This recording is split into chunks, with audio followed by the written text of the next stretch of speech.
देखो श्वसन तंत्र, रेस्पिरेटरी सिस्टम। श्वसन तंत्र जैसे पाचन तंत्र में देखा था कि कोई भी एक अंग नहीं पचाता था, अंगों का समूह पचाता था, उन अंगों के समूह को कहते थे पाचन तंत्र। वैसे ही सांस लेने के लिए कोई एक अंग आवश्यक नहीं है, इन जो जो अंग इसमें यूज होते हैं उनके अंगों के समूह को कहते हैं श्वसन तंत्र। ये दो प्रकार का होता है, श्वसन तंत्र दो प्रकार का होता है। ब्रीदिंग दो प्रकार की होती है, एक तो हिंदी में लिखने पहले निःश्वसन, दूसरा होता निःश्वसन, खाली बीच में बिंदी लग जाती है, श्वसन। ठीक, इसको कहेंगे निःश्वसन जो अंदर लेते हैं,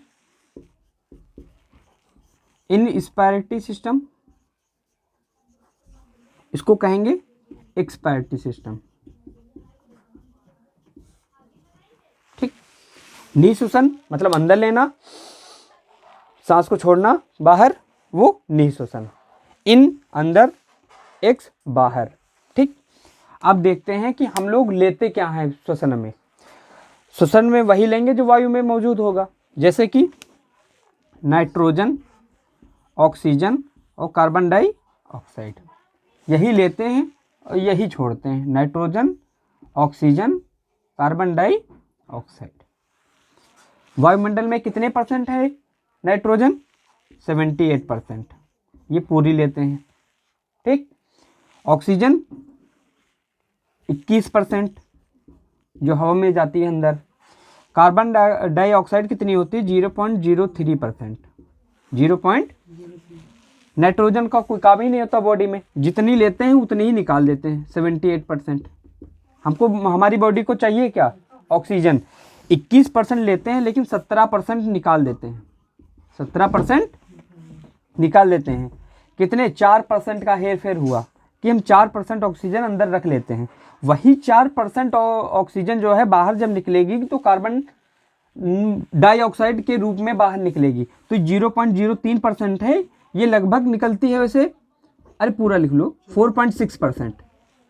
लगभग 4% तो इसी का हो गया जो अंदर जाके कार्बन डाइऑक्साइड बनेगी, और प्लस 0.03% थी जो 4.6% बाहर निकलती है।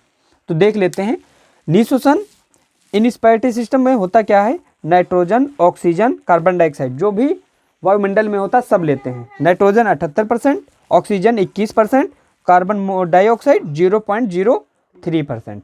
जो बाहर निकालते हैं, जितनी हम नाइट्रोजन लेते हैं उतनी बाहर निकाल देते हैं। केवल ऑक्सीजन में ये होता है कि 21% लेते हैं, बाहर निकालते हैं 17%। कितने परसेंट का हेर फेर हुआ इसमें? 4% का। देखो 17, 21, 4% का हुआ, यही 4% इसमें कार्बन डाइऑक्साइड बन के बाहर निकल आती है। तो एग्जैक्ट कहा जाए तो 4.6% निकलती है, वरना लगभग में अगर पूछेगा तो 4% ऑप्शन में दे रखा होगा। यही क्वेश्चन पूछ सकता ना कि कितने परसेंट ऑक्सीजन लेते हैं? 21%। निकलते कितने हैं? 17%। बीच में कितने परसेंट की कमी आती है? 4% की। ठीक, नाइट्रोजन 78%, ऑक्सीजन 21%, कार्बन डाइऑक्साइड 0.03%। ठीक,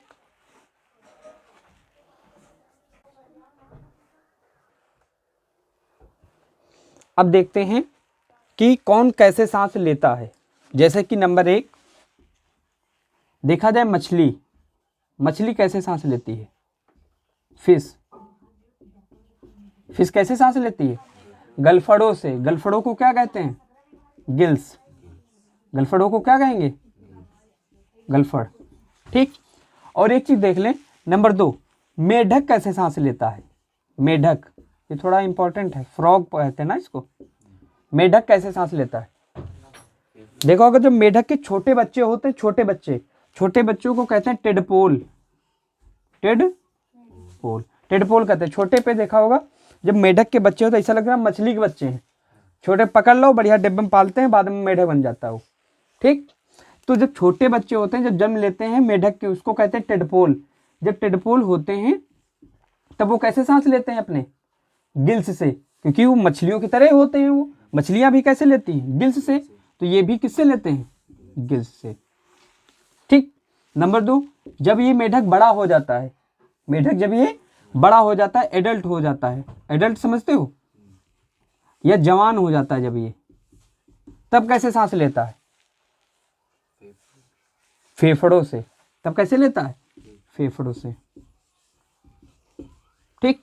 उसके बाद देखा होगा मेढक बरसात में ही बाहर निकलते हैं।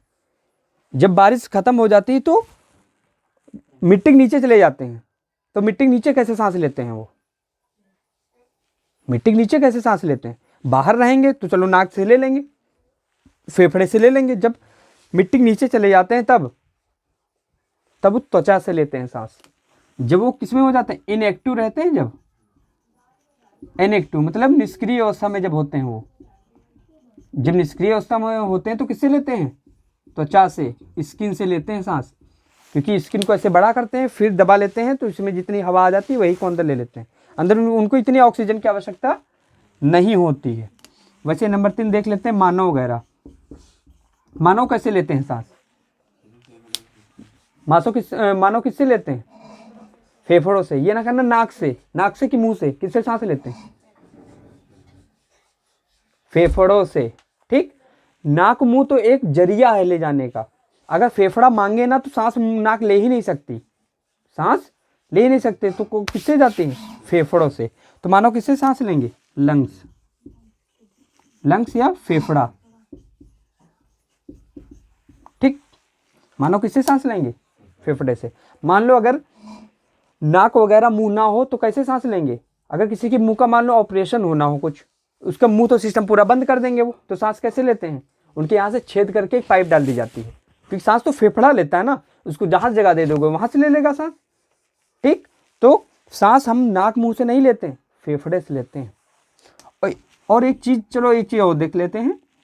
जो कीट होते हैं छोटे छोटे जीव, छोटे छोटे, वो कैसे सांस लेते हैं?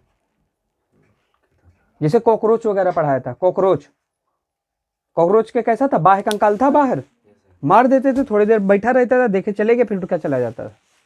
अब कॉकरोच जो है सांस कैसे लेता है? कॉकरोच देखे हो? कभी कभी देखा होगा कॉकरोच अगर पैर पर रख दो उसका सर कट जाए या सर टूट जाए कैसे भी, फिर भी जिंदा रहता है वो। देखा करेगा, चलेगा, फिर निकल जाएगा, वो उठ के चला जाता है। क्यों जिंदा कैसे रहता है? क्योंकि सांस वो मुंह से नहीं लेता, उसके अलग से पाइप, जैसे हम लोग नाक से लेते हैं, उसके पेट के पास यहाँ से नली होती है, नली बाहरी निकल डायरेक्ट वहीं से सांस लेता है। मुंह कट जाए कोई दिक्कत नहीं, उनका सर पूरा अलग हो जाए कोई दिक्कत नहीं। सर कटने के बाद भी ये सांस नली से लेते हैं, जिसको कहते हैं ट्रैकिया। जिसको क्या कहेंगे? ट्रैकिया कहते हैं। श्वास नली से लेते हैं, ट्रैकिया। इनका सर अगर अलग हो जाता है तो ये ट्रैकिया से सांस लेते रहते हैं, सांस की वजह से नहीं मरते हैं। अब मुंह ही नहीं है तो भूख तो लगेगी, खाएगा कैसे वो? तो भूख के कारण मर जाता है वो, वरना जिंदा रहे वो। तो अगर सर कट गया फिर भी ये लगभग 11 दिन जिंदा रहता है। 11 दिन सर कटने के बाद भी। क्यों? क्योंकि सांस लेने का जो होता है सिस्टम, ट्रैकिया, वो बाहरी होते हैं, मुंह से अलग होता है। ये नहीं कि नाक पे आए। जब हम लोगों का सिस्टम खत्म तो सांस कहाँ से जाएगी? कहीं से नहीं। तो इन लोगों का सर कट जाता है फिर भी सांस यहाँ से लिया करते हैं। लेकिन कब तक सांस लेंगे बेचारे? भूखे कब तक जिंदा रहेंगे? तो खाना ना खाने की वजह से मृत्यु होती है इनकी, ना कि सर कट जाने से। ठीक। तो ये देखो, मछली गलफड़ों से लेती है। जो मेढक का छोटा बच्चा जब जन्म लेता है तो उसको कहते हैं टेडपोल, तब वो गलफड़ों से लेता है, क्योंकि मछलियों की तरह वो दिखता है छोटा छोटा। जब वो थोड़ा बड़ा हो जाता है तब फेफड़ों से लेता है। लेकिन जब वो इनएक्टिव हो जाता है, जब जमीन के अंदर चला जाता है, तब कैसे लेगा? त्वचा से। स्किन को ऐसे फैलाएगा, फिर अंदर कर लेगा, जो अंदर आ जाएगी वही चली जाएगी सांस अंदर। उसको इतनी ऑक्सीजन की आवश्यकता नहीं होती। जैसे मछली वगैरह देखा नहीं, अंदर चली जाती हैं। मछली भी तो पानी खत्म हो जाता है, नीचे देखो मिट्टी में बैठी रहती हैं, वो भी वैसे जिंदा रहती हैं। मानो तो लंग से लेते हैं, फेफड़े से। ठीक। कीट ट्रैकिया, इनकी श्वास नली अलग होती है। ठीक। और एक चीज, चलो ठीक है, पहले इतना नोट करो। देखो, हम लोगों को पढ़ना है मानव का श्वसन तंत्र। ठीक। बाकी देख लिया कौन किससे लेता है, मानव का मेन पढ़ना है। तो मनुष्य कैसे सांस लेता है? सांस मार्ग पूरा कहाँ से कहाँ तक सांस जाती है, श्वसन मार्ग देखना है। तो नंबर 1, श्वसन मार्ग में कहाँ से? नासा छिद्र, नाक के जो छिद्र है यहीं से तो जाती है। तो सबसे पहले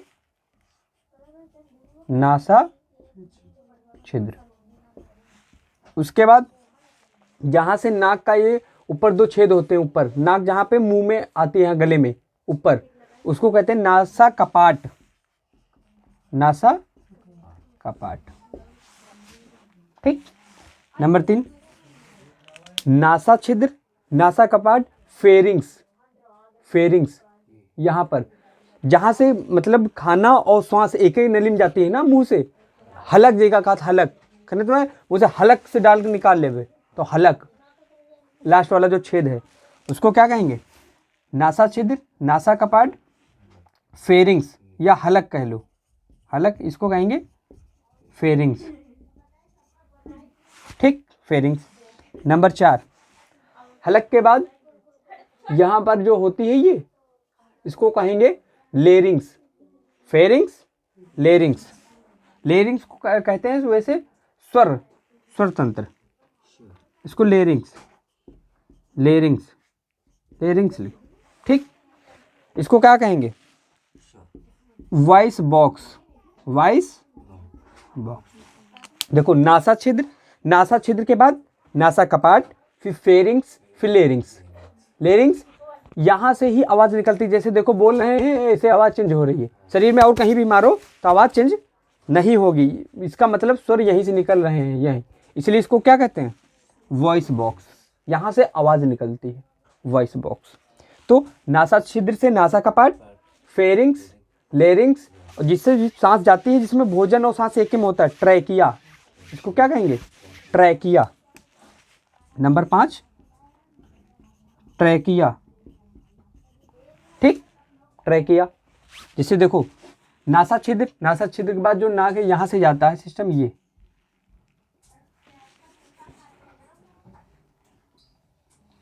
जो यहां से मुंह के नीचे वाला ये सिस्टम होता है, ये इसको कहते हैं ट्रैकिया।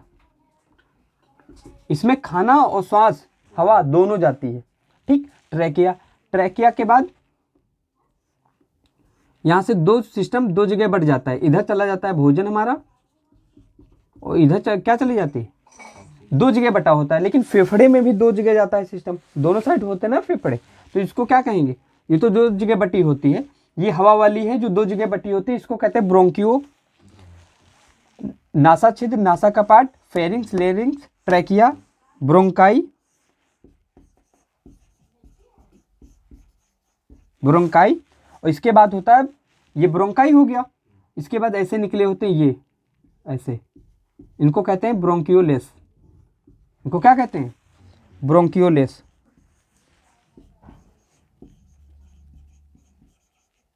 ब्रोंकियोलेस। ठीक, तो कहाँ?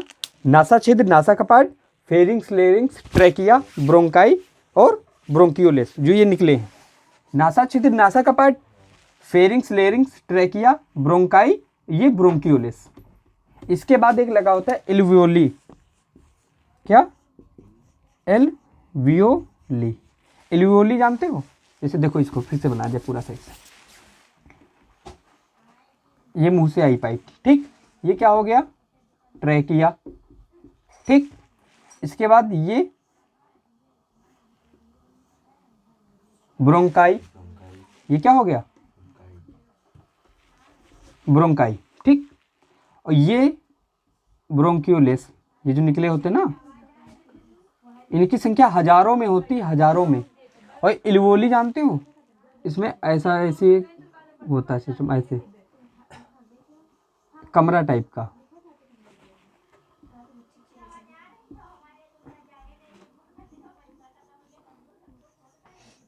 ठीक, ये हो गया। तो नासा छिद्र, नासा कपाट, pharynx, larynx, trachea, bronchi, bronchioles, alveoli. ठीक, ये पूरा होता है हमारा श्वसन तंत्र। सांस कहाँ से जाती है? नासा छिद्र, नासा कपाट, pharynx, larynx, trachea, bronchi, bronchioles, alveoli. ठीक, ये जो एल्वियोली है ये काम कैसा करती है? जैसे कि घर में रखी हुई पानी की टंकी, वैसे ऑक्सीजन को ये स्टोर करती है ये। ठीक, हम लोग फेफड़ा कहते किसे हैं? अगर इनकी बॉर्डर बना दिया जाए, ऐसे ऐसे करके बॉर्डर बना दिया जाता है, इसको फेफड़ा कहते हैं। कहते हैं दो फेफड़ा होता, मेन फेफड़ा वही है, ये तो एक बॉर्डर बना हुआ है किनारे का। ठीक, तो नासा छिद्र, नासा कपाट, फेरिंग्स, लेरिंग्स, ठीक, जिसको वॉइस बॉक्स बोलते हैं, ट्रैकिया, ब्रोंकाई, ब्रोंकियोलिस, एल्वोली। ठीक, फिर से नासा छिद्र, नासा कपाट, pharynx, larynx, trachea, bronchi, bronchioles, alveoli.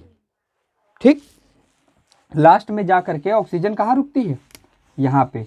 ये ऑक्सीजन को स्टोर करके रखता है, इकट्ठा करके, जैसे पानी की टंकी। कभी देखा होगा कि नाक वगैरह में कुछ फंस जाता है तो कस के अंदर से कस के हवा निकालते हैं, तो ये हवा आई कहाँ से? अंदर से ऑक्सीजन निकली कहाँ से? हम तो जितनी लेते छोड़ देते हैं, अंदर से निकली कहाँ से? यही एल्वोली में जो इकट्ठा रहती है। इतना प्रेशर निकलता कहाँ से, इतनी ऑक्सीजन? जैसे उस दिन बता रहे थे प्लाज्मा वाली स्थिति, जो बूढ़े लोग खखार के थूकते हैं कस के करके, वो सब अंदर से प्रेशर निकलता कहाँ से? यहीं से सारी ऑक्सीजन यहाँ पर एकत्रित रहती है। जैसे पानी की टंकी होती नहीं, नीचे से पानी जाकर के टंकी में स्टोर रहता है, फिर जहाँ ज़रूरत होती है पाइप द्वारा उसको, मान लो किचन में ज़रूरत है तो टंकी से किचन तक पाइप ले जाते हैं, टोटी लगा लेते हैं, चोरस खोल लेते हैं, पूरी ऑक्सीजन की यहाँ पे स्टोर रहता है। कौन स्टोर करता है? एल्वियोली। कौन करता है? एल्वियोली। ठीक, एल्वियोली बोलते हैं, एल्वियोली। ठीक, देखा होगा किसी के हो जाता है टीबी, क्या हो जाता है ना, टीबी हो गई हमारी, या इसको बोलते हैं दमा। दमा के मरीज को हो क्या जाता है? दमा के मरीज में जानते हो क्या हो जाता है? एक चीज तो इनमें पानी भर जाता है, उसको तो निमोनिया कहते हैं, जिसमें पानी भरता है उसको कहते हैं न्यूमोनिया। छोटे बच्चों में ज़्यादा हो जाती है, छोटे बच्चों में न्यूमोनिया। न्यूमोनियम क्या हो जाता है?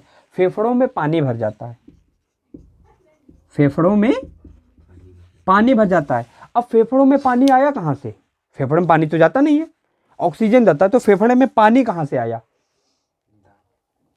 देखा होगा जाड़ों में ज़्यादा दिखाई देता है, जब सांस छोड़ते हैं तो भाप निकलती है, तो हमारे सांस में जो होता है पानी होता है, जो लेते हैं हवा वगैरह उसमें पानी।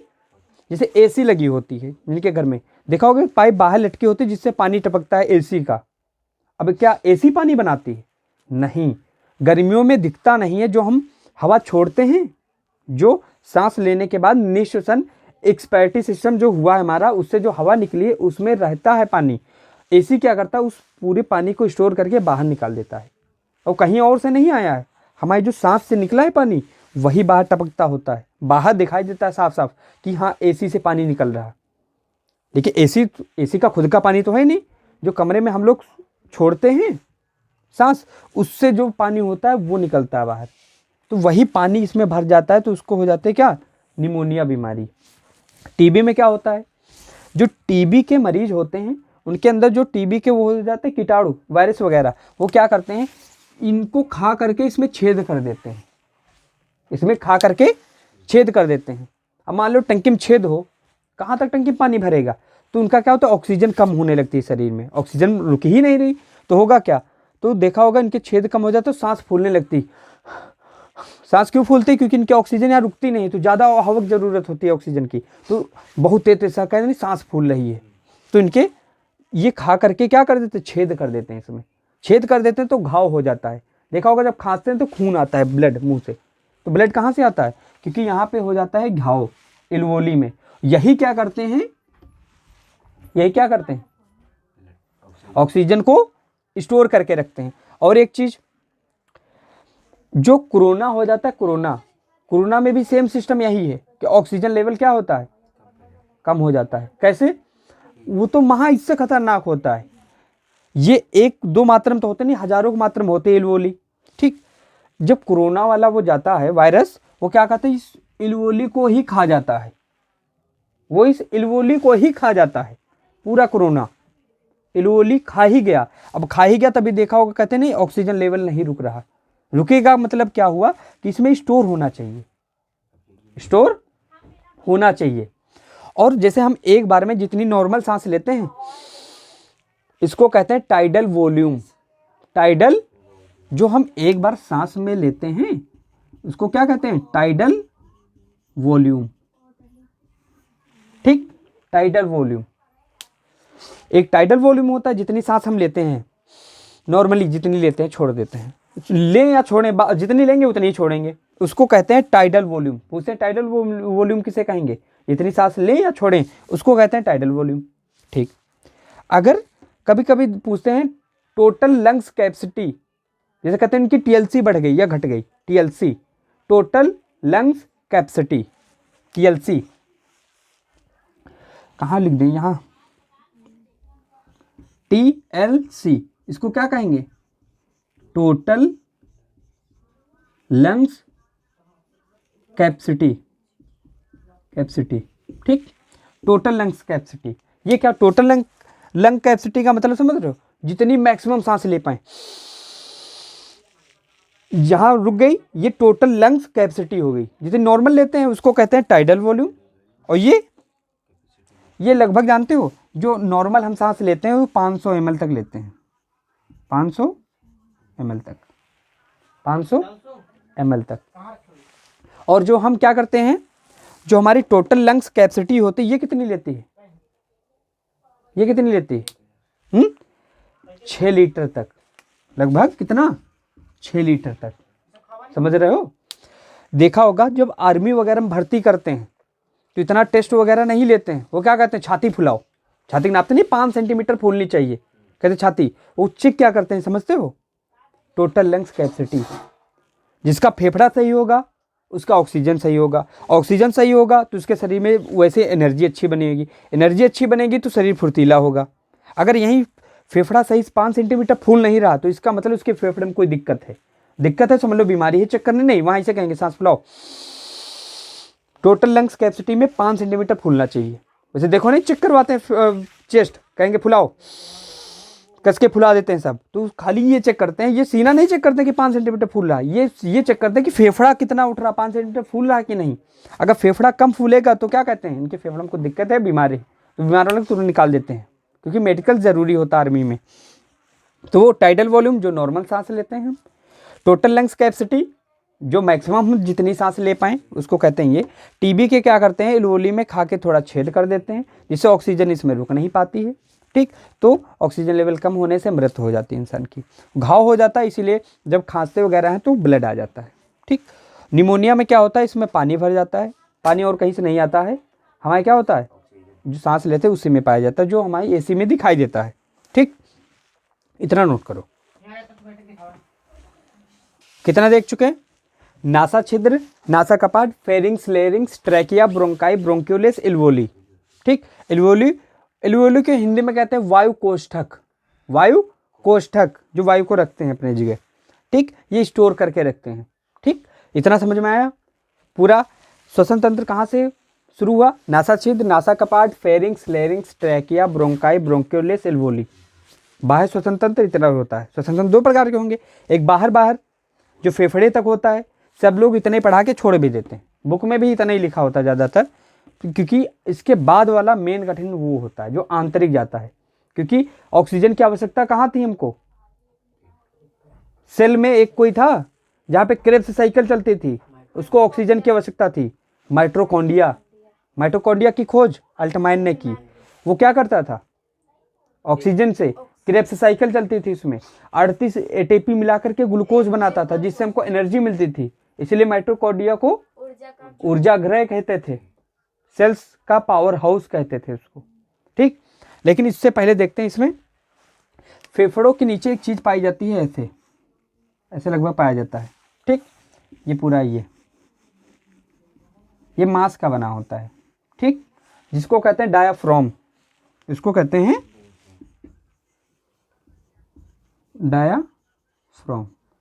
डायाफ्राम कहते हैं।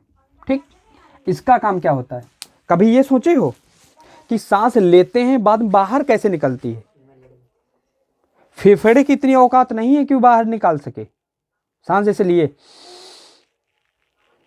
छोड़े तो फेफड़े कितनी औकात नहीं कि वापस कर सके वो। ठीक, तो ये क्या होता है, जो डायाफ्राम होता है, जब सांस लेते हैं ये हल्का नीचे दबता है, उसके बाद जब बाहर निकालना होता है फिर ऊपर जाता है, सांस बाहर चली जाती है। तो सांस लेने में मदद कौन करता है, छोड़ने और लेने में, डायाफ्राम। ये नहीं होगा, कभी कभी देखा होगा किसी का एक्सीडेंट हो जाता है, उसकी हड्डी उड्डी कोई नहीं टूटती, कहीं भी चोट नहीं आती, फिर भी इंसान मर जाता है। क्यों, क्योंकि उसका डायाफ्राम टूट जाता है। ये मांस ही का बना होता है। समझ में आया? क्योंकि फेफड़ों के नीचे पाया जाता है। और यहाँ पे कस के अगर किसी मार भी दिया जाए, अगर टूट जाए तो इंसान की मृत्यु हो जाएगी तुरंत। क्यों? क्योंकि सांस ही नहीं ले पाएगा वो। सांस नहीं ले पाएगा तो इंसान, जैसे मरने के बाद इंसान का शरीर ठंडा हो जाता है। क्यों? क्योंकि देखो होता क्या, जो ऑक्सीजन लेते हैं तो ग्लूकोज ऑक्सीजन के साथ क्रिया करके कार्बन डाइऑक्साइड, जल और प्लस ऊर्जा बना देता है। लगभग 368 कैलोरी वगैरह बनती है। तो ये क्या होते, ऑक्सीकरण अभिक्रिया हो गई। इसमें क्या होता है, ऊष्मा निकलती है। ऊष्मा निकलेगी तो बॉडी गर्म रहेगी। और जब इंसान मर जाता है तो ऑक्सीजन ही नहीं लेता है। ऑक्सीजन नहीं लेता है तो क्रिया नहीं होती, उसकी क्रिया नहीं होगी तो ऊष्मा निकलेगी नहीं कुछ। ऊष्मा नहीं निकलेगी तो बॉडी ठंडी हो जाती है। ठीक, तो फेफड़ों के नीचे जस्ट पाया जाता है, जिसको कहते हैं डायाफ्राम। ये सांस लेने में लगभग 75% तक मदद करता है हमारी, 75%। समझ रहे हो? लेकिन एक चीज इसमें याद रखना, क्वेश्चन क्या पूछा जाएगा कि सांस लेने में मदद डायाफ्राम, लेकिन ये नहीं पूछेगा। सब जानते हैं इतना कि जो पढ़े होंगे कि डायाफ्राम मदद करता है। क्वेश्चन पूछ लेगा जब कोई भी औरत प्रेग्नेंट होती है तब कैसे सांस लेती है वो, क्योंकि उसके नीचे यहाँ पे क्या होता है, वो थैली होती है जिसमें बच्चा होता है, तो ये नीचे दब ही नहीं पाता है। दब ही नहीं पाता तो सांस कैसे लेती हैं वो? अपनी पसलियों से, रिब्स से। जो पसलियां नहीं पढ़ाया था, रिब्स जो 24 होती हैं, इनसे सांस लेती हैं। ये उठती बैठती हैं। अगर उनकी पसली टूट जाए तो मृत्यु हो जाएगी, क्योंकि सांस वही ले रहे हैं उसी से। डायाफ्राम, क्योंकि अंदर तो बच्चा है, वो अब दब ही नहीं गएगा। अंदर से वो कहेगा कहाँ चले आ रहे हो, हम तो अंदर हैं, अभी रुकने वाले हैं 6, 7, 8 महीने, 9 महीने, तो तब तक कैसे सांस लोगे तुम? तो इनकी जो पसलियां होती हैं उनसे सांस लेती हैं। समझ रहे हो? तो उनसे सांस लेती है ये। ठीक, तो डायाफ्राम, जब कोई औरत प्रेग्नेंट होती है तब सांस किससे लेती हैं? रिब्स से। ये याद रखना, रिब्स वाला, क्योंकि ज़्यादातर यही पूछेगा। जब क्या होती हैं, प्रेग्नेंट होती हैं, तब किससे सांस लेती हैं? रिब्स से। ऐसे नॉर्मल जैसे पूछ लेता है कि नहीं पीछे रीढ़ की हड्डी में 26 हड्डियाँ होती हैं, ये नहीं पूछेगा। क्योंकि छोटे बच्चे में कितनी होती हैं? 33 होती हैं। 26 सबको याद रहती हैं। ठीक, वैसे ये हो गया, रिब्स वाला हो गया। डायाफ्राम सांस लेने में मदद करता है। अब देखते हैं शुरुआत से कौन कौन सी थी याद करने वाली, कि पूरा श्वसन मार्ग कौन सा था? फेरिंग्स, नासा छिद्र, नासा कपाट, pharynx, larynx, trachea, bronchi, bronchioles, alveoli. Alveoli में क्या हो गया, ऑक्सीजन चली गई। ऑक्सीजन कहाँ चली गई? एल्वोली में। ठीक, तो देखते हैं अब ऑक्सीजन को अब कहाँ जाना है, क्योंकि ऑक्सीजन का काम तो हमको माइटोकॉन्ड्रिया में है। ठीक, सही दिख रहा है? ठीक, ऑक्सीजन का जरूरत कहाँ है? माइटोकॉन्ड्रिया में। अब इसको लेके कौन जाएगा? ब्लड। कौन लेके जाएगा? ब्लड। ब्लड में भी पाई जाती है आरबीसी। आरबीसी में भी पाया जाता है क्या? हीमोग्लोबिन। हीमोग्लोबिन लेके जाता है। हीमोग्लोबिन जब ऑक्सीजन के साथ क्रिया कर लेता है तो ऑक्सी हीमोग्लोबिन बना देता है। ऑक्सी हीमोग्लोबिन, ये ब्लड में पढ़ाएंगे। ठीक, जैसे वो पूछ ले ऑक्सीजन को लेके कौन जाता है, अगर ऑप्शन में ब्लड है तो ब्लड मारेंगे, ब्लड नहीं है तो आरबीसी मारेंगे, आरबीसी नहीं है तो हीमोग्लोबिन मारेंगे। ठीक, ये कहाँ लेके जाएगा? हमारी सेल के पास। सेल किसको दे देगा? माइटोकॉन्ड्रिया को। माइटोकॉन्ड्रिया को, जिसमें चलती है क्रेब्स साइकिल। माइटोकॉन्ड्रिया की खोज की थी अल्टमैन ने। इसको एनर्जी का क्या कहते हैं? पावर हाउस कहते हैं। माइटोकॉन्ड्रिया में क्रेब्स साइकिल चलती है, जिसमें 38 एटीपी मिल करके एक ग्लूकोज का निर्माण करते हैं। कभी देखा नहीं होगा कि अगर किसी कमरे में कोई रह रहा है, उसमें अगर धुआं छोड़ दो तो इंसान मर जाता है। क्यों? क्यों? क्योंकि जानते हो, देखो जो हीमोग्लोबिन होता है, हीमोग्लोबिन, इसको ध्यान से देखना थोड़ा। जो हीमोग्लोबिन होता है ऑक्सीजन को तो ले ही जाता है, लेकिन सबसे ज्यादा क्रिया कर लेता है कार्बन मोनोऑक्साइड से। कार्बन, जो गाड़ियों से धुआं निकलता है कितना अच्छा लगता है। ठीक, ये क्या करता है, इससे बहुत जल्दी रिएक्शन करेगा, इससे बहुत जल्दी करेगा। अब जिस कमरे में धुआं है, ऑक्सीजन भी है, तो हीमोग्लोबिन किसको लेके जाएगा? कार्बन मोनोऑक्साइड को, ऑक्सीजन को नहीं लेके जाएगा। तो क्या होगा? ऑक्सीजन की कमी होने लगी। कुछ टाइम बाद इंसान बेहोश होगा। अगर ज़्यादा देर तक कमरा ना खोला जाए, उसको बाहर ना निकाला जाए, तो इंसान मर जाता है। ठीक, किसके कारण? कार्बन मोनोऑक्साइड के कारण। ये कार्बन डाइऑक्साइड से ज़्यादा खतरनाक है ये, और ये हीमोग्लोबिन के साथ बहुत जल्दी रिएक्ट कर जाता है, इसके साथ बनाता था ऑक्सी हीमोग्लोबिन, इसके साथ हाँ ऑक्सी हीमोग्लोबिन, इसको carbon mono oxy mono carbon mono oxy haemoglobin भी कह सकते हैं इसको। ठीक, तो कहाँ गए ऑक्सीजन, कहाँ गई ब्लड में, ब्लड के आरबीसी या उसके अंदर भी हीमोग्लोबिन में, हीमोग्लोबिन लेके कहाँ जाएगा सेल्स में, सेल के अंदर माइटोकॉन्ड्रिया में। ठीक, ये जितना पढ़े हैं बाहर वाला ये था हमारा क्या बाह्य श्वसन, क्योंकि बाहर बाहर सारा पढ़ लिए, कहाँ से कहाँ गया नासा छिद्र, नासा कपाट, फेरिंग्स, लेरिंग्स, ट्रैकिया, ब्रोंकाई, ब्रोंक्यूलिस, यहाँ तक था बाह्य श्वसन। अब देखते हैं अंदर, कि इतना तो बाहर का हो गया, काम हमको ऑक्सीजन में कहाँ है माइटोकॉन्ड्रिया में। अब पढ़ते हैं आंतरिक श्वसन, अंदर कहाँ होता है। ठीक, पढ़े थे वो थे बाह्य श्वसन का पार्ट। अब देखो बाह्य श्वसन में क्या क्या था, नासा छिद्र, नासा कपाट, pharynx, larynx, trachea, bronchi, bronchioles, alveoli, काम खत्म। इसके बाद शुरू होता है काम किसका आंतरिक श्वसन का, आंतरिक श्वसन का जो मेन होता है। क्यों, क्योंकि फेफड़े तक तो ऑक्सीजन आ गई थी, ऑक्सीजन को कौन लेके गया हीमोग्लोबिन, कहाँ लेके गया सेल में, सेल में, सेल किसको दिया माइटोकॉन्ड्रिया को। ठीक, अब होगा क्या, ये भी अंदर वहां जा करके ऑक्सीजन कहाँ सेल में, सेल में अंदर जा करके दो जगह जाते हैं, दो जगह श्वसन होता है। एक जगह प्रोटोप्लाज्म में, प्रोटोप्लाज्म में जिसको कहते हैं जीव द्रव्य, जिसको जीवन का आधार कहते थे। दूसरी जगह माइटोकॉन्ड्रिया, माइटोकॉन्ड्रिया। ठीक, यहां पर क्या होता है, इसमें ऑक्सीजन नहीं होता है, इसमें ऑक्सीजन नहीं होता है, इसीलिए इसको कहते हैं अनऑक्सी, अनऑक्सी। ठीक, क्रिया यहां पर ऑक्सीजन की उपस्थिति होती है, क्योंकि ऑक्सीजन की उपस्थिति में तो इसमें चलता था क्रेब्स साइकिल, जिसकी खोज की थी क्रेब्स ने। ठीक, क्रेब्स साइकिल चलता था। ठीक, इसमें ऑक्सीजन होती है, इसीलिए इसको ऑक्सी कहेंगे, इसको अनऑक्सी कहेंगे। यहाँ पे श्वसन को क्या कहेंगे ऑक्सी, क्योंकि ऑक्सीजन है, यहाँ पे नहीं है तो अनऑक्सी कह देंगे। होता क्या था, इसमें टूटता है क्या 2+2 में, कौन एटीपी यहाँ टूटता था। ठीक, ये क्या करता था ग्लूकोज को तोड़ता था, ये किसको तोड़ता था ग्लूकोज को, 2+2 में तोड़ता था। ये तोड़ेगा किसको ग्लूकोज को, ग्लूकोज को तोड़ रहे हैं, तो ग्लूकोज के तोड़ने को क्या कहेंगे ग्लाइकोलिसिस, ग्लाइकोलिसिस होता है तोड़ना, ग्लूकोज को तोड़ रहे हैं तो ग्लाइकोलिसिस। ठीक, इसके तोड़ने को क्या कहेंगे ग्लाइकोलिसिस। जब ये टूटता है तो बनता क्या है फिर ग्लूकोज, जब टूटता है तोड़ता कौन है, ये दोनों तोड़ते हैं।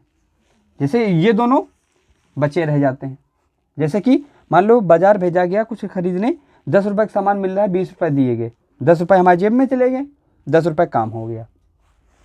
ग्लूकोज जब टूटता था तो बनता है pyruvic acid, pyruvic acid, pyruvic acid. जब पायरुविक एसिड बनता था, पायरुविक एसिड बनता था, जिसमें क्या होता था ग्लूकोज टूटता था।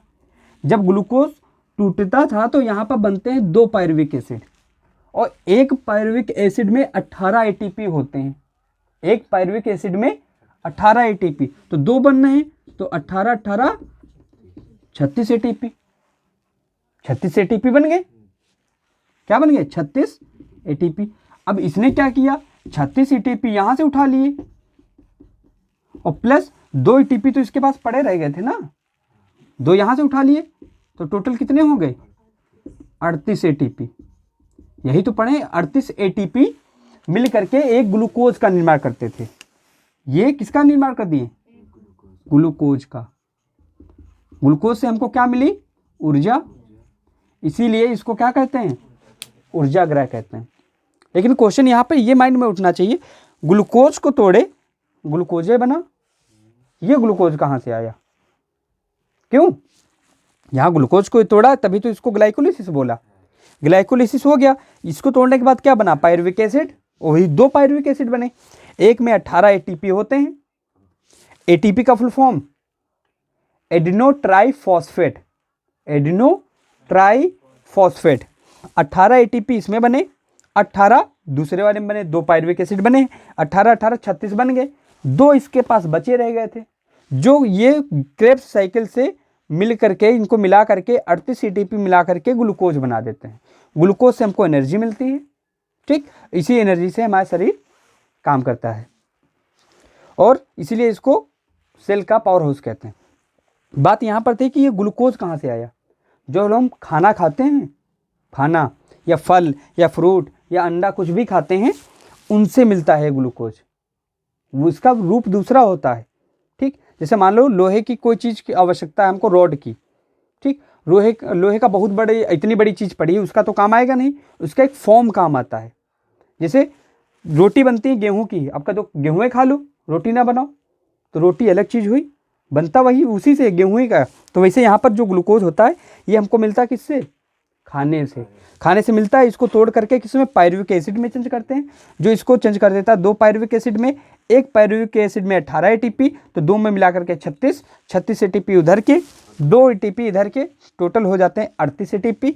38 एटीपी मिलकर के ग्लूकोज का निर्माण करते हैं, जो हमको एनर्जी देते हैं। इसी एनर्जी से पूरे बॉडी में एनर्जी रहती है, ठीक, इसीलिए इसको कहते हैं एनर्जी का पावर हाउस, ठीक। देखते हैं इसमें हिचकी क्यों आती है, टॉपिक है हिचकी क्यों आती है, ठीक। देखते हैं, देखो मुंह से जो खाना जाता है, बताया था जो हमारी ये ग्रास नली होती है, ग्रास नली, हमारे शरीर में क्या होता है, खाना जाने का और हवा जाने का, वही सांस जाने का, ऑक्सीजन जाने का एक ही जगह होती है, एक ही पाइप समझ लो होती है, इसी से खाना जाता है, इसी से, ठीक, हवा जाती है। आगे जाकर के 2 जगह बटी होती है, जो ये चली जाती है भोजन को लेकर के पेट में, ये हवा को लेकर के कहाँ चली जाती है, ऑक्सीजन को लेकर के फेफड़ों में, फेफड़ों में, ठीक।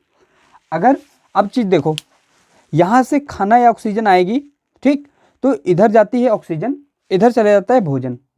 अब कैसे पता चलेगा, अगर इसमें कोई चीज बीच में लगा तो होगा जो रोकता होगा कि नहीं ऑक्सीजन तो तुम इधर जाओ, खाना तो तुम इधर जाओ। अगर इसे खुला रहेगा, खाना इधर चला जाएगा, उधर चला जाएगा, या हवा चाहिए इधर, जा रही उधर, ठीक।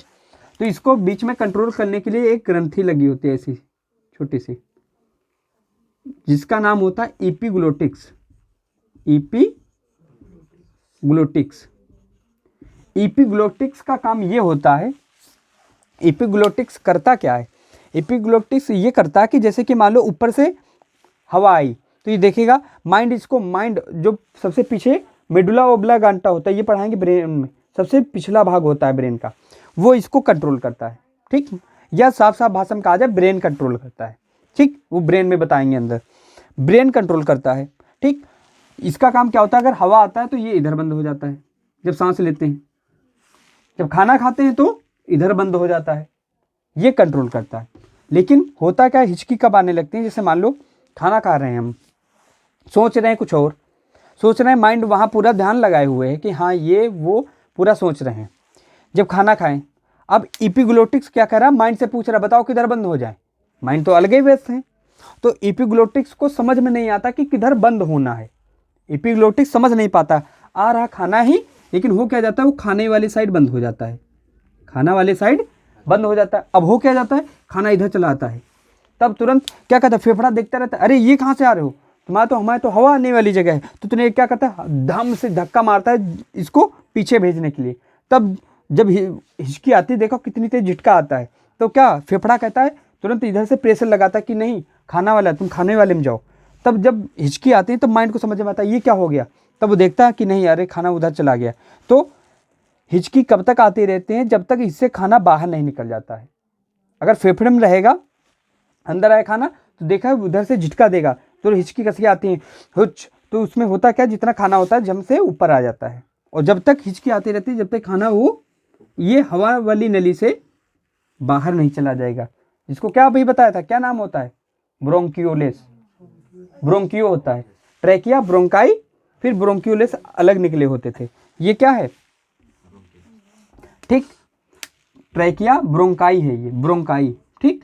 अब क्या होता है देखो, एपिग्लोटिक्स जो होता है वही कंट्रोल करता है कि किधर खाना जाना है, किधर होना है। हिचकी कब आती है, जब हमारा माइंड कहीं अलग व्यस्त होता है, एपिग्लोटिक्स को समझ में नहीं आता कि किधर बंद होना है, क्योंकि माइंड तो और कहीं व्यस्त है, कंट्रोल वही कर रहा था, अब इसको पता नहीं किधर बंद होना है।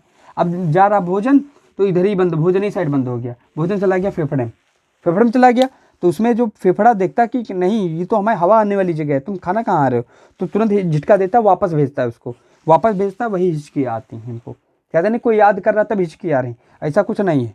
ज़्यादा देर ऐसे बंद रहेगा तो भगवान ने याद कर लेंगे, ठीक, वही याद करते हैं। कहते हैं कोई याद कर रहा तब हिचकी आ रही है, ऐसा नहीं है, ऐसा कुछ खाली एपिग्लोटिक काम नहीं कर रहा, उधर बंद कर दिया, इसके वजह से आने लगती हैं हिचकी, किसकी, एपिग्लोटिक्स की वजह से, ठीक, समझ में हिचकी क्यों आती है। अब देख लेते हैं शुरुआत से पढ़े क्या है इसमें पूरा। शुरुआत में श्वसन तंत्र, श्वसन तंत्र जिन अंगों के सहायक से होता है पूरा, उन अंगों के पूरे ग्रुप को कहते हैं श्वसन तंत्र। ये कैसे होता था, दो प्रकार से, निःश्वसन और निःश्वसन, इनस्पायरेटरी सिस्टम और एक्सपायरेटरी सिस्टम, दो प्रकार से। निःश्वसन में क्या होता था, नाइट्रोजन ऑक्सीजन कार्बन डाइऑक्साइड लेते थे, नाइट्रोजन 78% और ऑक्सीजन 21% और कार्बन डाइऑक्साइड 0.03%। जब निकालते थे तो नाइट्रोजन 78%, ऑक्सीजन 17%, क्योंकि 4% अंदर रह जाती थी, कार्बन डाइऑक्साइड एग्जैक्ट कहें तो 4.6%, लगभग में 4% निकालते थे, ये होता था। अब पढ़ें, जब निकालते हैं पूरा सिस्टम, बाह्य में जितना हम निकाले वो सब बता दिए। अब देखो मेन आता है बाह्य, अंदर से लेते कैसे हैं, श्वसन मार्ग कहाँ से कहाँ तक जाती है हवा, तो नासा छिद्र, नासा कपाट, pharynx, larynx, trachea, bronchi, bronchioles. नासा छिद्र, नासा कपाट, pharynx, larynx, trachea, bronchi, bronchioles. इसके बाद शुरू होता है सिस्टम अंदर वाला, ये तो बाहर तक हवा जाकर के स्टोर हो गई फेफड़े में, फेफड़े में जरूरत नहीं ऑक्सीजन की, जरूरत कहाँ है, माइटोकॉन्ड्रिया में, यहाँ से ब्लड उठाता है, ब्लड उठाएगा, ब्लड के अंदर हीमोग्लोबिन उठाएगा, हीमोग्लोबिन उठा के सेल्स को दे देगा, सेल्स किसको देगा, माइटोकॉन्ड्रिया को। सेल्स के अंदर दो क्रिया होती हैं, एक जीवद्रव्य में और एक माइटोकॉन्ड्रिया में। जीवद्रव्य में क्या होता है कि ऑक्सीजन की उपस्थिति नहीं होती, इसलिए अनऑक्सी श्वसन होता है, और जो माइटोकॉन्ड्रिया में ऑक्सीजन की उपस्थिति होती है तो उसको कहते हैं ऑक्सी श्वसन। इसमें क्या होता है, 4 ओटीपी टूटते हैं 2+2 में, जो 2 ओटीपी होते हैं वो ग्लूकोज को तोड़ देते हैं, ग्लूकोज की तोड़ने की प्रक्रिया को कहते हैं ग्लाइकोलिसिस। ग्लाइकोलिसिस जब टूटने के बाद जो बनता है उसको कहते हैं पायरुविक अम्ल, पायरुविक एसिड, वो भी 2 बनते हैं।